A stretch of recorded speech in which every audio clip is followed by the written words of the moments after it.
অভিযুক্ত হওয়ার পরেও এই জাতীয় পার্টিকে এই সরকার আজকে নিষিদ্ধ করছে না। এই সরকারের 3 জন উপদেষ্টা পরিকল্পিতভাবে এই জাতীয় পার্টির মাধ্যমে তারা আওয়ামী লীগকে আবারও পুনঃপ্রতিষ্ঠা করতে চায়। আইনের প্রতি আর আস্থা রাখতে পারছি না।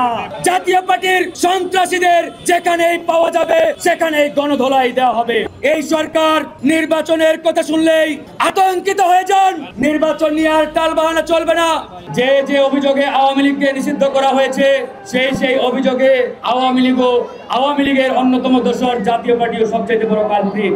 কিন্তু অত্যন্ত দুঃখের বিষয়, পরিতাপের বিষয় যে গণহত্যা, গুম, খুন, ক্রসফায়ার এবং অর্থ পাচারের অভিযোগে আওয়ামী লীগকে এই বাংলার মাটি থেকে আমরা নিষিদ্ধ করেছি, ঠিক একই অভিযোগে জাতীয় পার্টিও অভিযুক্ত হওয়ার পরেও এই জাতীয় পার্টিকে এই সরকার আজকে নিষিদ্ধ করছে না। আমরা যতটুকু খোঁজ নিয়েছি এই সরকারের 3 জন উপদেষ্টা অ্যাডভাইজার আদিলুর রহমান, রেজওয়ানা হাসান এবং মাহফুজ আলম, এই 3 জন পরিকল্পিতভাবে জাতীয় পার্টিকে বাংলাদেশে জিয়ে রেখেছে। এই জাতীয় পার্টির মাধ্যমে তারা আওয়ামী লীগকে এই বাংলাদেশে আবারও পুনঃপ্রতিষ্ঠা করতে চায়।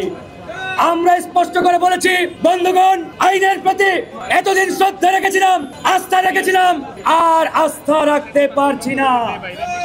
এখন থেকে আমাদের পরিষ্কার ঘোষণা, এই আওয়ামী দোসর জাতীয় পার্টির সন্ত্রাসীদের যেখানেই পাওয়া যাবে সেখানেই গণধোলাই দেওয়া হবে।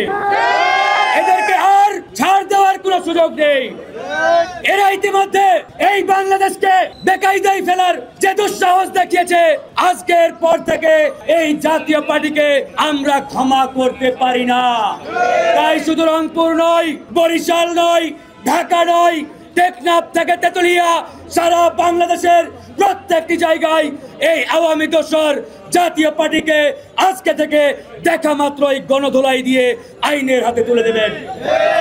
প্রিয় ভাইরা আমার, আজকে এই সরকার নির্বাচনের কথা শুনলেই জলাতঙ্ক রোগে তারা ভোগা শুরু করেন, আতঙ্কিত হয়ে যান, তাদের গাত্রদাহ শুরু হয়ে যায়।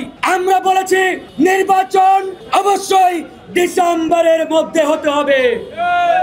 নির্বাচন যত বিলম্বিত হবে ততই বাংলাদেশে জাতীয় পার্টির মতো আওয়ামী চান্ডা পান্ডারা এই দেশকে আবারও বিপদের দিকে ঠেলে দেওয়ার চেষ্টা করবেন। নির্বাচন নিয়ে আর টালবাহানা চলবে না।